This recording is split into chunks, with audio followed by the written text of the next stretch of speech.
must be mindful of our profound debt to our Indigenous brothers and sisters.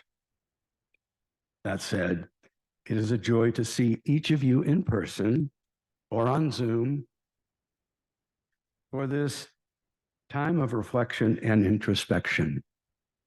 We welcome all to be part of us, regardless of racial identity, ethnic background, age, economic circumstances, sexual orientation, judicial history, or gender identity. UFNN is about compassion and support, not judgment. I'm Bill Miller. Personal pronouns, he, him, his. It's my pleasure to serve as your worship associate for this morning's service, celebrating Hispanic Heritage Month, led by our own Xiomara Rodriguez. Yes. If this is your first time with us, welcome. This is who we are. If you're online, feel free to contact the office or our website for more information.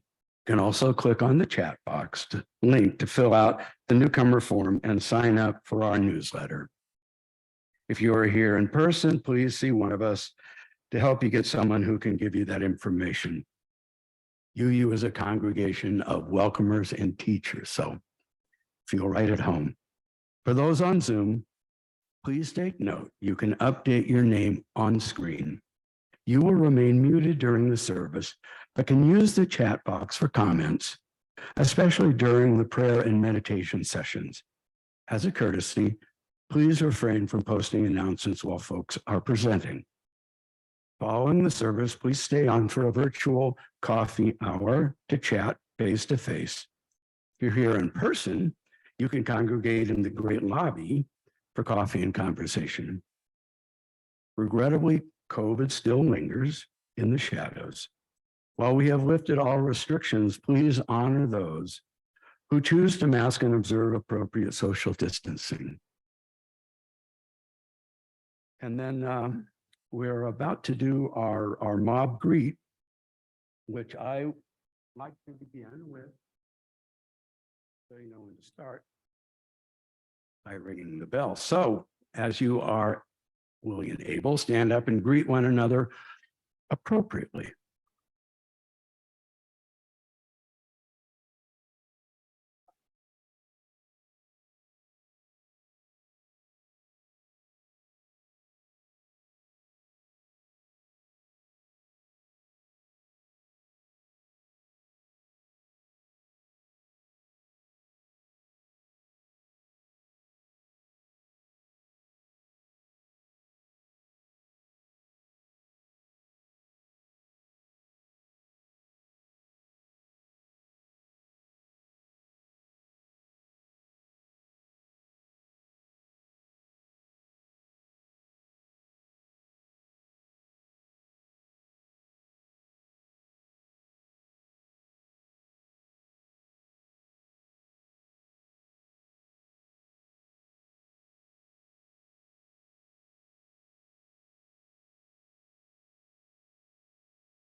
We still have a service to do. All right, next up is the announcements. We've moved that up to the front. So first off, thanks for joining us. To receive our weekly email and other updates from UUFNN, click on the link to our contact card in the middle of the page. If you need help with Zoom or other support, or know of someone who does, or anyone feeling isolated, that one in particular, who may need connection, contact Carol Sorensen at office@uufnn.org. A reminder, our Reno Posse volunteers continue to help feed our hungry neighbors. They can always use more donations of like power bars and bottled water and more hands to do the work. Specifically, if that calls out to any of you, they are offering at their table out there eggs to boil or pasta to make in order to help them feed the hungry and homeless. On the climate front, a group of local activists from across various climate and environmental groups have decided to make our presence known at city and county council meetings. So see me at the end of the service out there to learn how to join us and help make addressing climate a priority in Reno, Sparks, and Washoe County. Meanwhile, those of you on Zoom can stay online for our virtual coffee hour. Well, the meeting is virtual, the coffee can be real. It's up to you. You'll see an invitation appear on your screen at the end of the service to join a breakout room. So thanks again for joining us this morning. I believe we have music.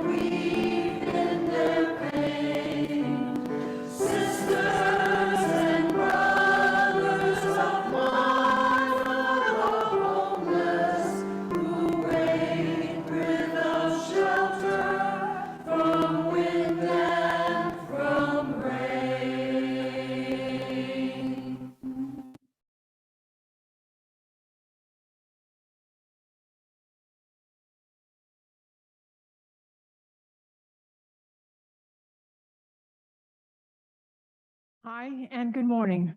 My name is Xiomara Rodriguez. My pronouns are she, her, and ella. A Prayer for Immigrants by Reverend Jessica Vasquez Torres. Source of life, who is known by many names. Overturner, an illuminator of hearts. We gather with gratitude for the earth and all who journey in it. We give thanks for the interconnectedness of all creation, support for those without support, stronghold for those without protection. We declare openly the times we have fallen short, for living out the call to justice our sacred stories place upon us. Source of wisdom, who is known by many names, help us to gladden the hearts of the human being, to feed the hungry, to help the afflicted, to lighten the sorrows of the sorrowful, to remove the wrong of the injured, to love the creator, to love your neighbor, to undermine oppressive powers with life-giving action, to be in solidarity with all who suffer, to act for justice, and to teach others to act for justice. Rise and join us as we enter, rejoice, and come in.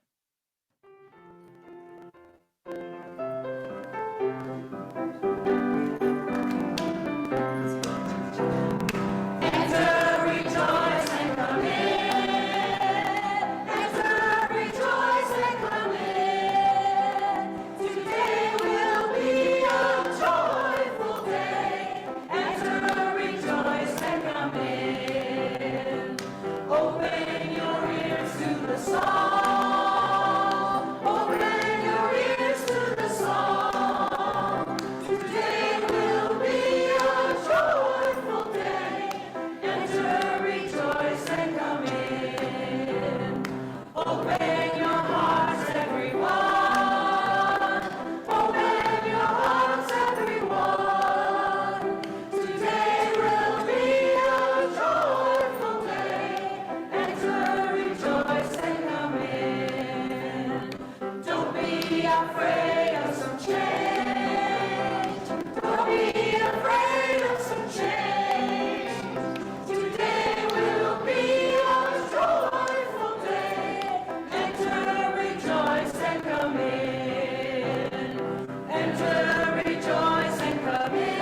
Thank you, guys. Thank you.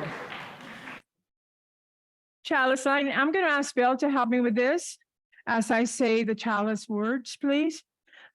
Love is the spirit of this church, and service is its law. This is our great covenant, to dwell together in peace, to seek the truth in love, and to help one another.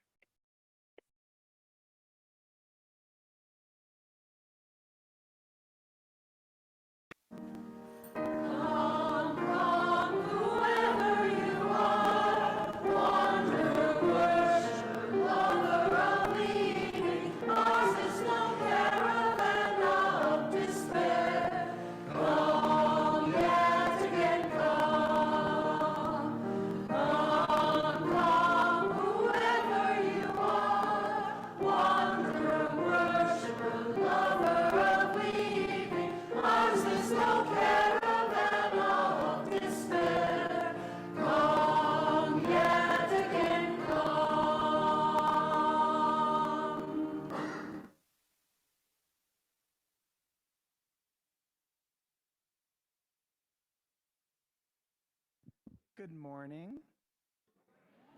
My name is Nathan Bakken. I use they, them pronouns, and I am the Director of Faith Exploration UFNN. And today we are launching our religious education program for our youth. And this is for youth between 2nd and 5th grade. It's going to happen 2 Sundays a month, except for October. We'll be doing it 3 Sundays because there are 5 Sundays in October. And we are bringing back an old standing tradition this year of singing our youth out. And so we are going to do that now. And so I'm going to invite our choir and our members here who love this tradition to lead us all in singing our children out. And I invite our youth who are present and our teachers who are going to be teaching with me today to follow me as the congregation sings. Thank you.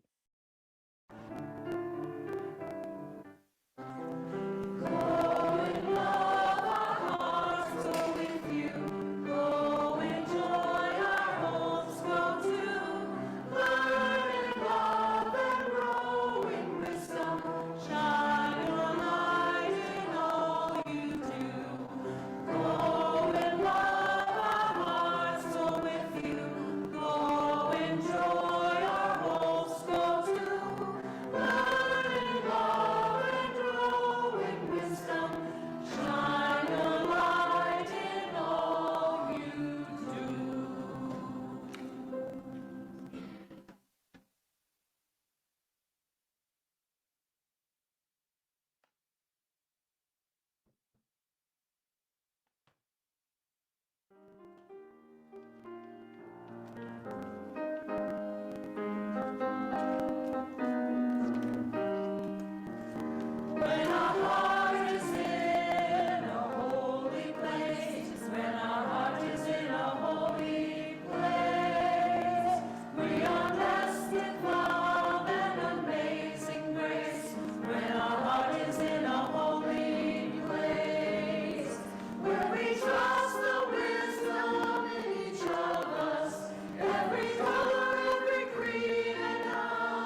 Egbert Ethelred Brown was born near Montego Bay in northwest Jamaica in 1875.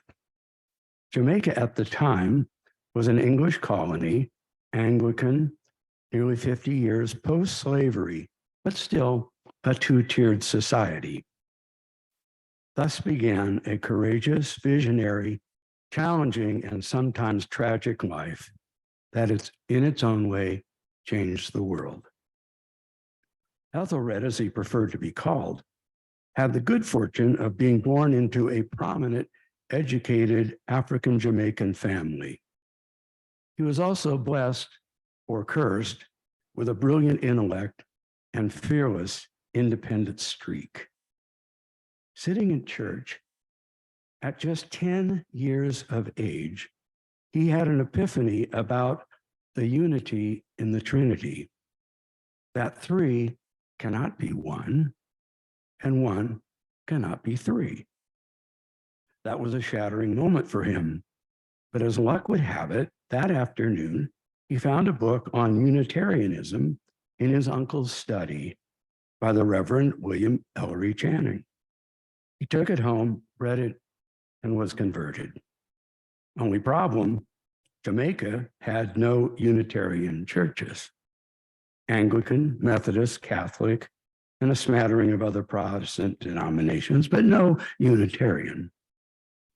So he grew up independent of Protestant dogma in a Protestant world. In 1894, remember he was born in 75, as a young adult, Ethelred passed third on the island's civil service exam, landed a job as first clerk of the Treasury, and moved with his bride to Spanish Town near Kingston. His life appeared secure and promising until 1907, when he was abruptly dismissed from his job, an event he recalled as both tragic and providential. He left the AME church, where he'd found a kind of semi-solace, and moved with his wife and 4 children to Pennsylvania to attend Meadville Theological Seminary. Upon landing on American soil, they were immediately deported back to Jamaica. His second attempt ended before it began, when his father rescinded his offer to pay their expenses.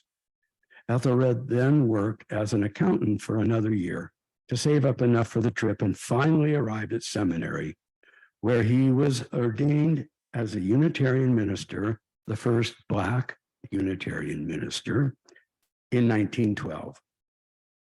He then packed up his family and returned to Jamaica, intending to build the first Unitarian church on the island, first at Montego Bay, near where he was born, and after that failed, on to Kingston, the capital. Although he had notable successes, such as organizing the Montego Bay Literary and Debating Society and the Negro Progressive Association, and also publishing a scholarly review of labor conditions for Jamaican people of color, Reverend Brown's church could not gain traction. After 8 years of struggle, he gave up and moved to New York City, founding what became known as the Harlem Unitarian Church for African Americans, an institutional vision he called a forum and a temple. Like his attempts in Jamaica, his church often struggled, barely sustaining itself with ongoing financial support from the American Unitarian Association and other Unitarian congregations. Yet it endured another 50 years with Reverend Brown at the helm. During his tenure, he became first secretary of the Jamaica Progressive League, representing the league before the West Indies Royal Commission, convened in Jamaica to review the feasibility of independence, finally, for the island nation. In addition, Reverend Brown convened forums on topics of the time, somewhat with guest speakers.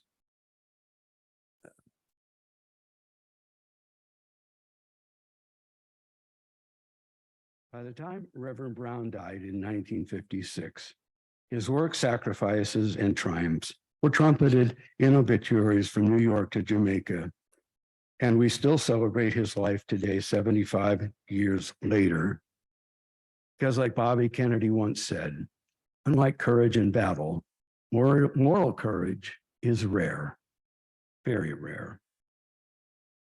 So Ingbert Ethelred Brown is but one example of the contributions Hispanic culture has made to our betterment, our society, and our progress.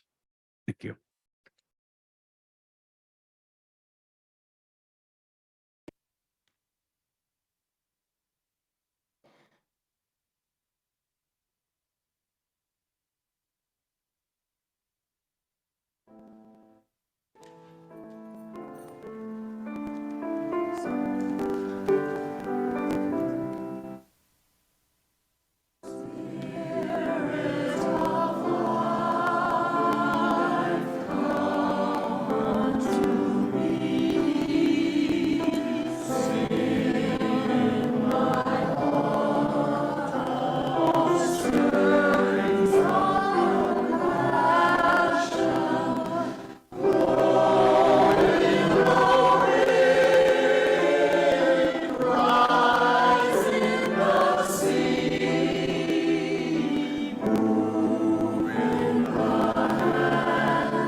The reading today was about Ethelred Brown, a Unitarian minister who founded the Harlem Unitarian Church in 1920, his journey and his struggles to get where he dreamed of being.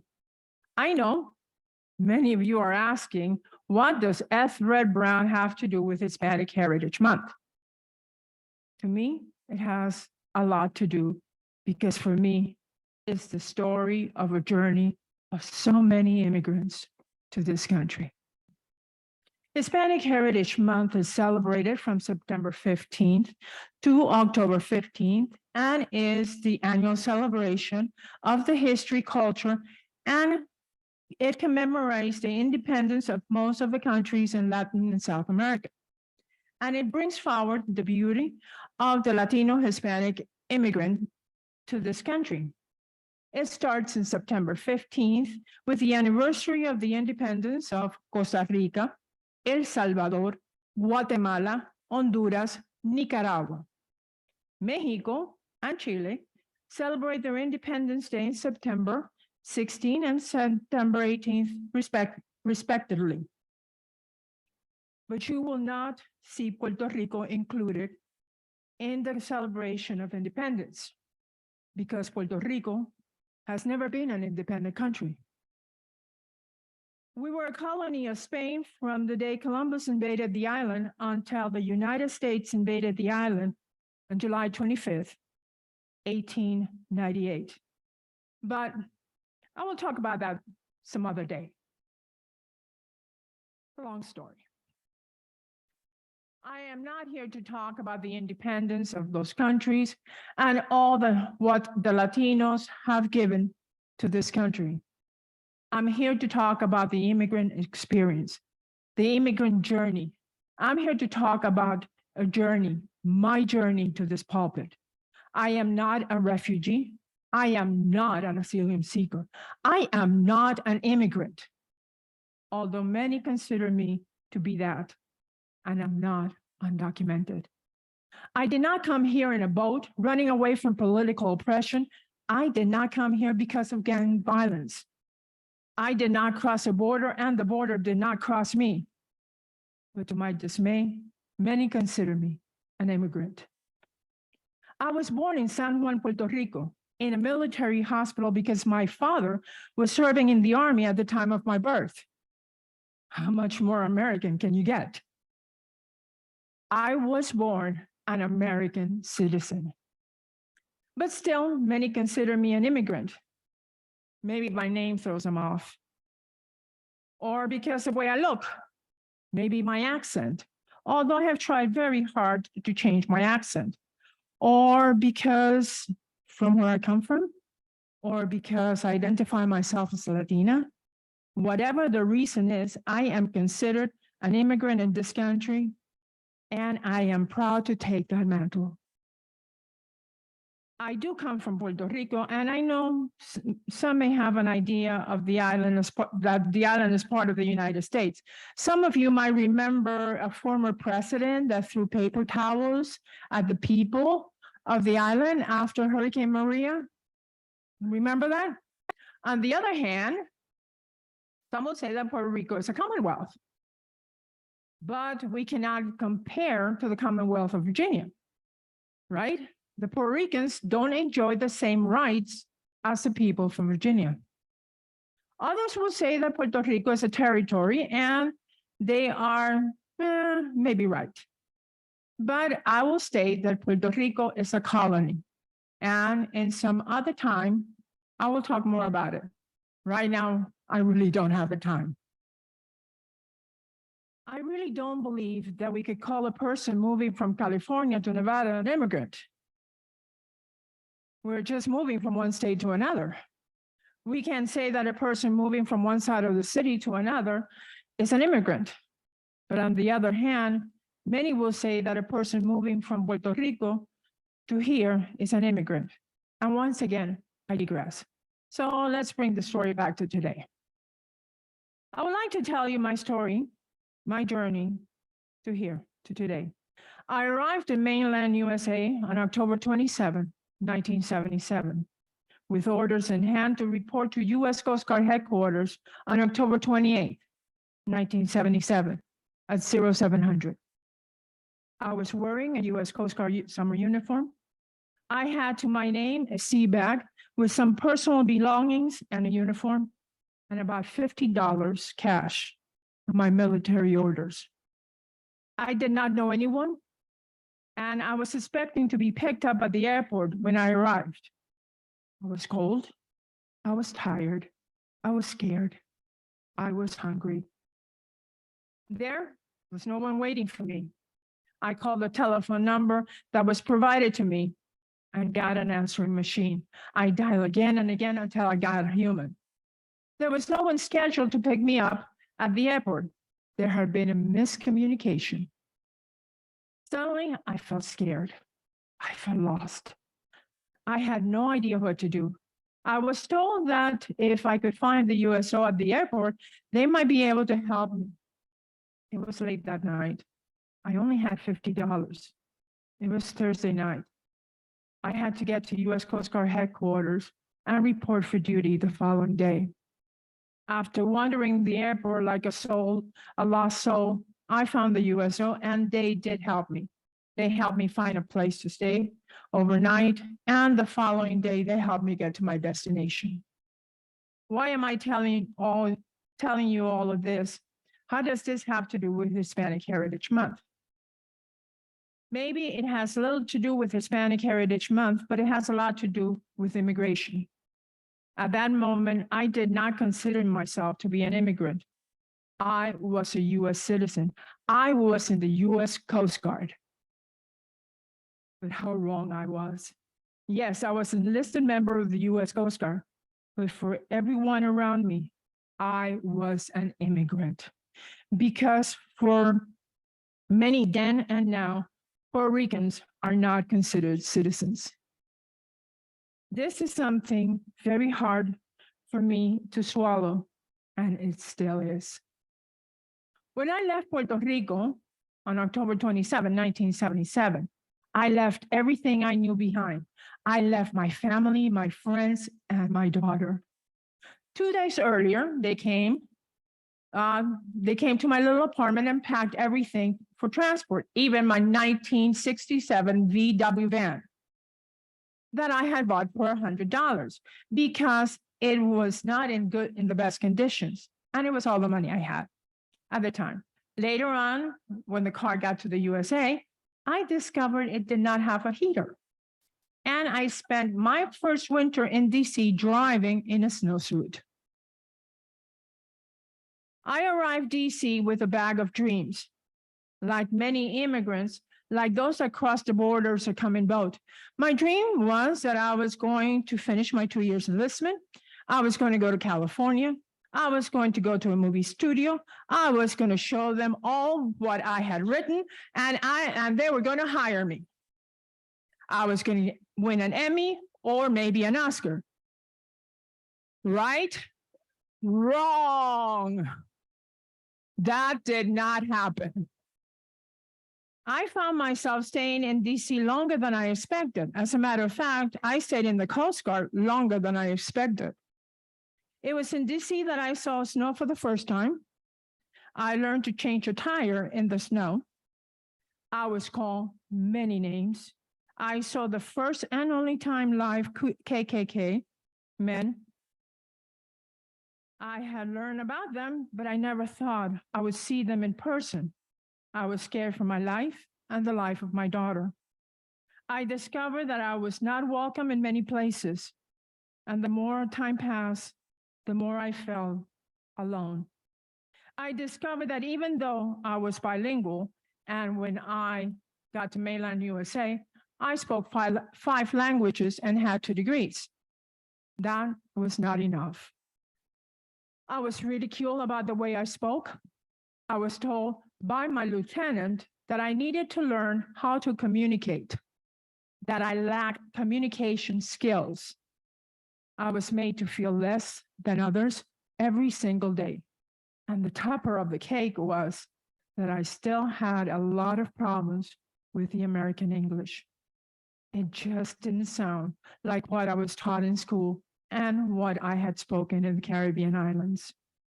But I continued to move forward. I had to move forward. I did not have a choice to go back, and it might sound corny, but I had a dream, and I was going to accomplish it.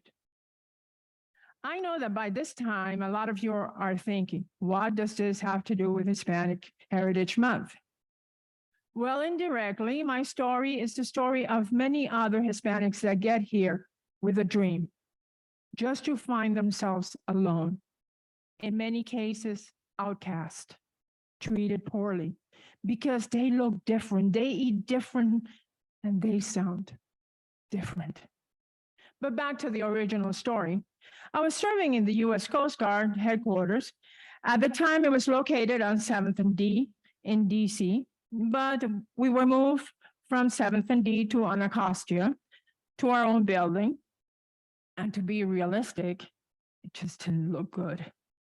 It was going to be our headquarters, and like always, we had to make it work, and we did. I remember that after moving to the building, I was running down the stairs from the 4th floor to the 2nd floor to take some papers, and an officer to the office on the 2nd floor. I could have taken the elevator, but I decided to run down just a few floors. As I was running down, I bumped into an officer that was coming out. I looked at his jacket sleeve and I realized it was an admiral. And to my surprise, it was Admiral J.B. Hayes, the commandant of the Coast Guard at the time. When I saw him, I stood in attention and acknowledged him. To my surprise, he acknowledged me, and he just didn't continue going up the stairs. He stopped, looked at my name tag, and said, "Good afternoon, Petty Officer Rodriguez. What brings you to this staircase?" He said with a smile on his face. "Just delivering papers to the 2nd floor, sir," I said in my best military voice. "What is your name, Petty Officer Rodriguez?" he asked. "Xiomara, sir." I answered still in my military voice. From there, the conversation between him and myself continued for a few more minutes when he asked questions about my name and my origin. And after a while, he said he needed to move on and that he was glad we had met. He continued up the stairs and I continued down the stairs. And yes, I told my friends I had met the commandant of the Coast Guard. And yes, they all laughed and said, only you, only you. But we continued. A few weeks later, I was called to the office of the commandant of the Coast Guard. I had just been promoted to second-class petty officer. I was scared. I wondered, what did I do now? Then I met another Latino, Lieutenant JG, who had graduated from OCS. The reason for the meeting was that we're both assigned the task of creating an activity to celebrate Hispanic Heritage Week. Back then, it was just a week. To tell you the truth, I had never heard of the celebration. But if the commandant of the Coast Guard wanted it, it was going to be. I knew that there were more Hispanics, and that's what we were called then, in the building, and I never understood why we were picked to be part of this project, but I was there. I did most of the work. I contacted all the embassies of the countries covered. There was exhibits of art, arts and craft, representing each country. Admiral John B. Hayes was able to meet all the ambassadors from all the countries, participating both in the opening ceremony as well as the closing ceremony. This was very education activity for me as well as for the rest of the Coast Guard station, Coast Guard headquarters. The lieutenant I worked for during the event got all the glory, but that was okay with me. At the end, I got my first letter of commendation for participating in the event. And the event was celebrated every year after, and I participated in the organization of it. I learned so much, and I was able to accomplish more than many people thought I was going to be able to accomplish. When my enlistment was over, I had the commandant of the Coast Guard re-enlist me for 6 years. Not many people can say that the commandant of the Coast Guard re-enlisted them. Admiral Hayes wanted me to go to OCS, but the more I thought about it, the less I wanted to do it. So I re-enlisted. I got orders to California. Finally, I was going to go to California. I knew I could make this work. During my time down, I will contact the studios. By this time, it was 1981. I traded in my VW van for a 1977 stick shift blue Pinto that I named Roberto. And yes, I own a Pinto and I was proud of it. But I discovered something humiliated at this time because I was a woman, a Latina. I needed a male to co-sign for me. Or I could not get a loan for my car. It didn't matter that I was in the military. I was still a woman and I was Latina.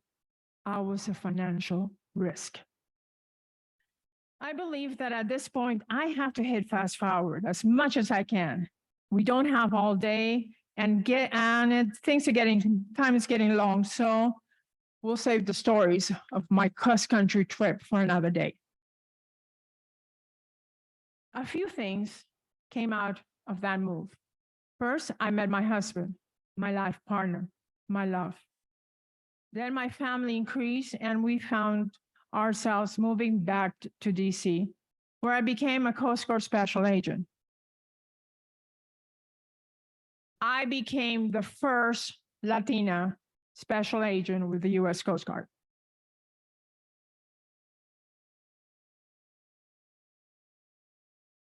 So by 1994, my husband had orders and we were back to California. He had orders for a ship and I had orders for Coast Guard Investigative Service office in Alameda. It was during this time that I wrote the most. I wrote for an online magazine. I became a commentator for some television shows and I wrote short stories, but the original dream was still there. In 1997, and then 1997 arrived. 20 years had gone by and I had not even noticed it. And I had a decision to make. If I re-enlisted, I'd probably go back to uniform. The Coast Guard was not ready at the time for a female senior special agent in charge. The other option was for me to retire, and that's what I did. And then my family and I were in Reno, Nevada. The story of how we got here is a story also for another day. We became part of the city. Our oldest daughter and her son came with us. Our granddaughter was born here. 3 of my great-grandkids were born here. I ran for office. And yes, I lost. I got very sick, both physically and spiritually. I needed healing. Then one day, I walked through those doors. I discovered healing. I found understanding. I found acceptance, not only for me, but for my biracial family. My oldest great-granddaughter was christened in this church. This church became my extended family. I was asked to be a WA, and I accepted, and I have been one for some time now. And I am proud and humble to serve this congregation in this capacity. I found peace here. Yes, there were a few people that did not approve of me or did not like me when I arrived. Those people have come to know me and accept me now. So what is this purpose of this long drag story? What is the bottom line? The bottom line is very simple. It comes out of our principles. First principle, inherent worth and dignity for every person. Second principle, justice, equity, and compassion in human relations. We believe this, we work towards this, and the bottom line is that Hispanic Heritage Month is an acceptance of us Latinos. We come to this country looking for acceptance, security, and dignity and compassion. We're not celebrating the independence of those countries. We're celebrating the immigrants that come from those countries, all that they have given this country and all that they will continue to give. My story is one of many stories of the people that came before me and the people that will come after me. Let's celebrate those accomplishments. Before I leave, I would like to leave you with the words by Antonio Machado, a Spanish poet, who wrote one of my favorite poems. I will not recite the whole poem, just excerpts from it, and the translation should be on the screen. So here we go. Caminante, no hay camino. Todo pasa y todo queda. Pero lo nuestro es pasar. Pasar haciendo caminos, caminos sobre el mar. Caminante son tus huellas el camino y nada más. Caminante, no hay camino, se hace camino al andar.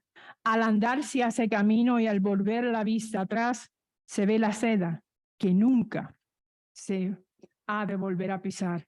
Caminante, no hay camino, sino estelas en el mar. Golpe a golpe, verso a verso, golpe a golpe, verso a verso. Caminante, no hay camino, se hace camino al andar. Thank you for your acceptance. Thank you for your caring. Thank you. Blessed be. Amen and namaste.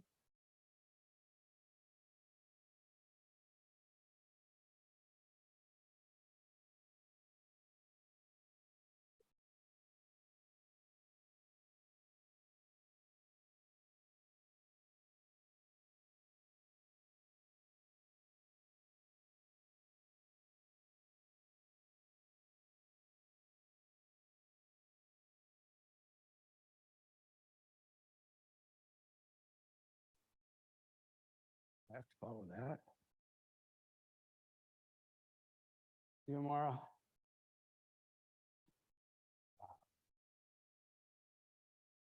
Offering. So now is the time to share our bounty, to help keep the lights on and the work of this congregation going.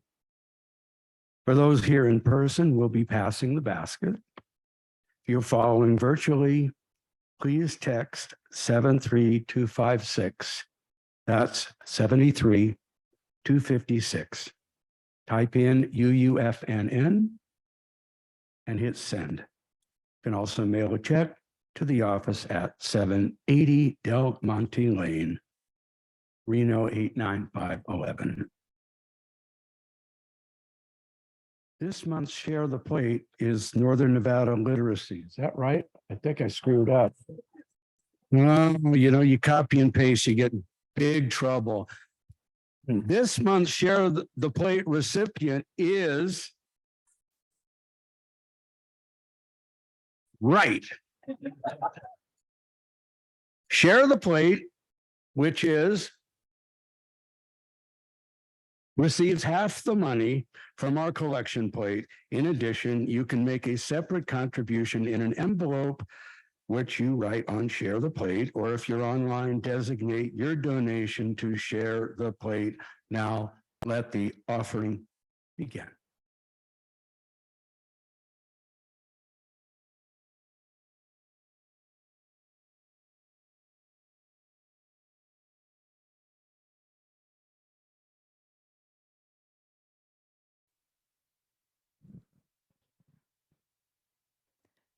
One more time, please.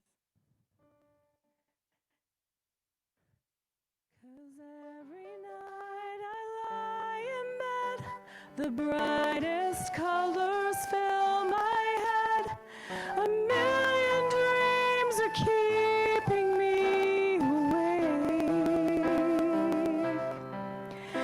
I think of what the world could be, the vision of the one I see. A million dreams are keeping me awake. A million dreams for the world we're gonna make.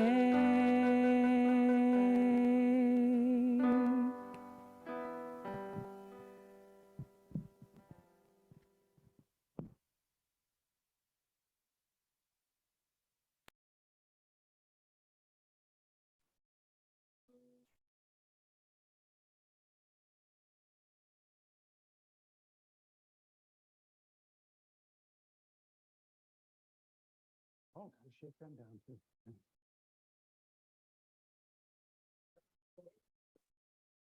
Oh, we still have volunteers. Let. Let no offering go unreceived. They will They- not. You know, service like this. Right. Going once, going twice. All right, thank you for your exceedingly generous support. Now, join as we recite our pledge to the work of this fellowship, which is helping more people grow in love, faith, justice, and joy. We dedicate ourselves, and these are offerings.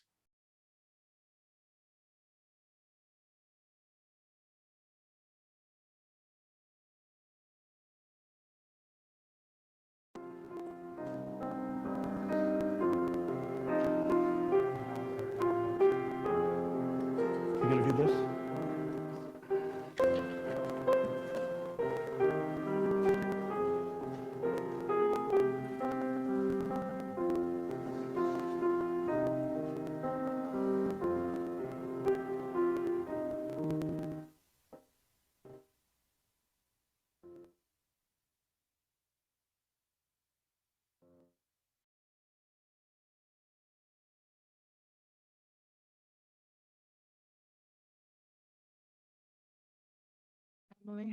Emily Montan has something to say. Joan Castro, her father, is in hospice in Texas, and she cannot be herself there. She going as Joe. Meditation. As we gather together, may we remember, when you share with me what is most important to you, that is where listening begins. When you show me that you hear, when I show you that I hear you, when I say your life matters, that is where compassion begins. When I open the door to greet you, that is where hospitality begins. When I venture out to bring you to shelter, that is where living begins. When I risk my comfort to ease your suffering, when I act against hatred, violence, and injustice, that is where courage begins. When we experience the full presence of each other because of our shared humanity, because of our difference, that is holy gratitude begins.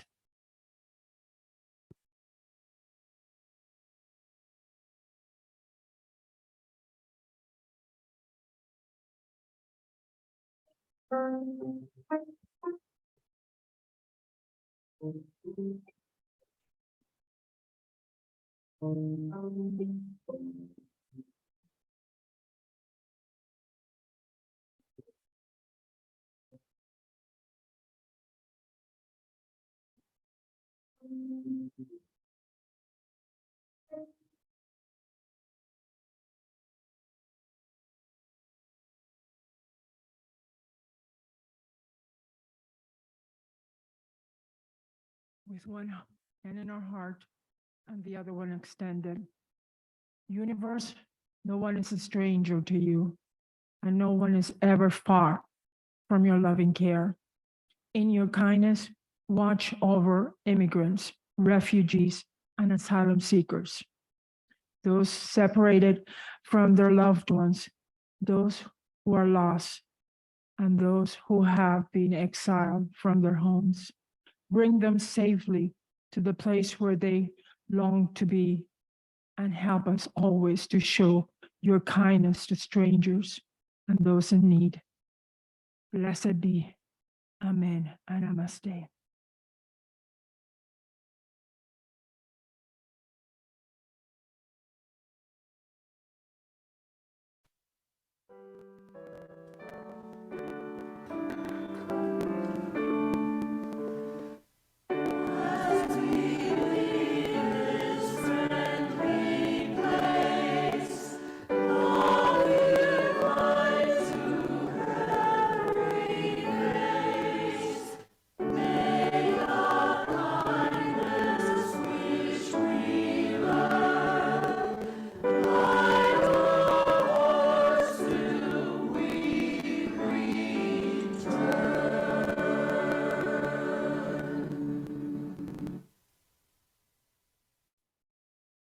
I would like to repeat the excerpt that I read before, for I truly believe it's the anthem of all immigrants, no matter where they are or where they come from. Caminante, no hay camino. Todo pasa y todo queda, pero lo nuestro es pasar, pasar haciendo caminos, caminos sobre el mar. Caminante son tus huellas, el camino y nada más. Caminante, no hay camino. Se hace camino al andar.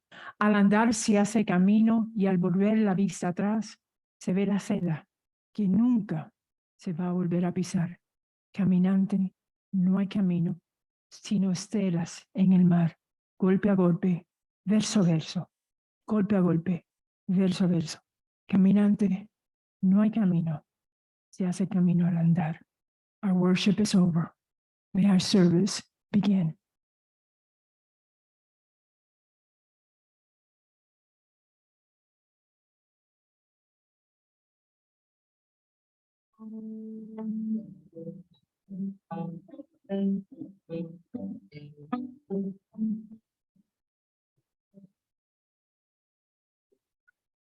I close my eyes and I can see a world that's waiting up for me that I call my own.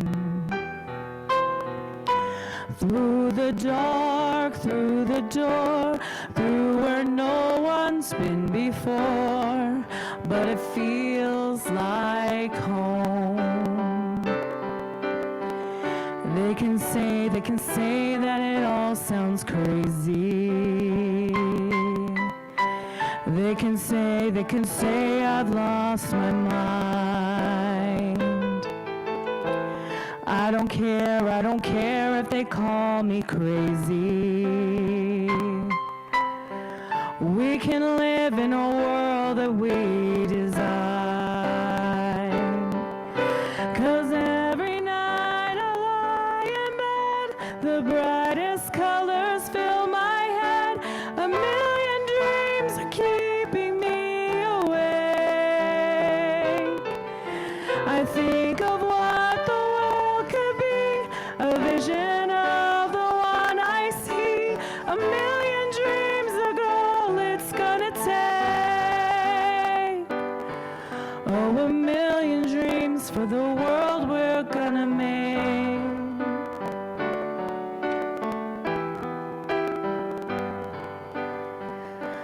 There's a house we can build. Every room inside is filled with things from far away. Special things I compile, each one there to make you smile on a rainy day. They can say that we are crazy. They can say we've lost our minds. I don't care if they call us crazy. 'Cause we can live in a world that we design. 'Cause every night I lie in bed, the brightest colors fill my head. A million dreams are keeping me awake. I think of what the world could be, a vision of the one I see. A million dreams is all it's gonna take. A million dreams for the world we're gonna make. However big, however small, let me be part of it all. Share your dreams with me. Maybe right, you may be wrong, but say that you'll bring me along to the world you see, to the world I close my eyes to see. I close my eyes to see.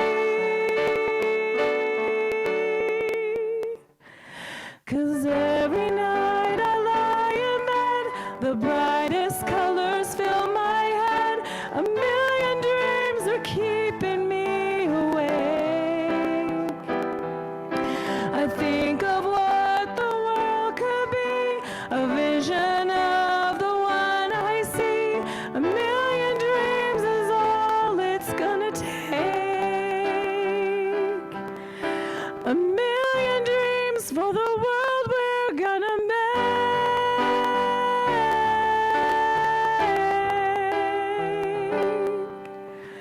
For the world we're gonna make.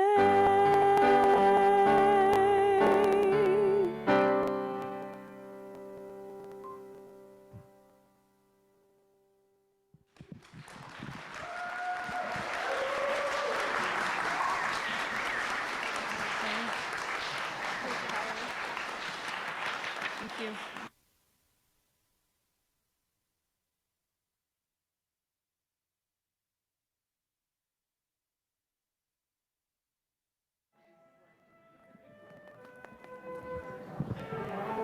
As y'all are filing out, we forgot to make an announcement that we're holding a talk to the board session after the service. So I will be in here, probably a couple of other board members up front for anybody who'd like to talk with the board about anything at all. Thanks. Thank you.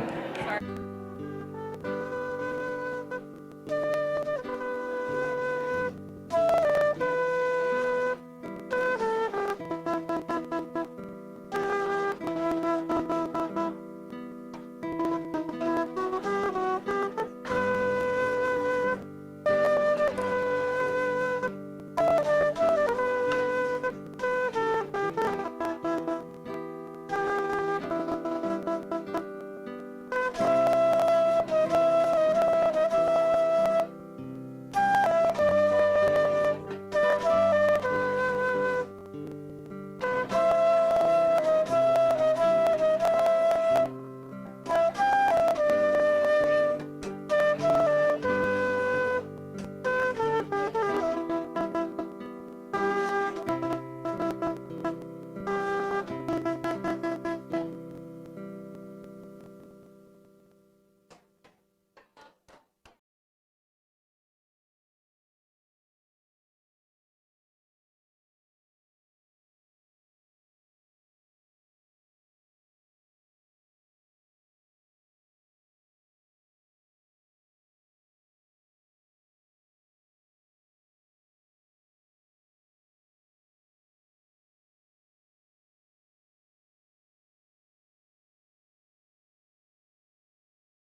recording. Thank you, thank you.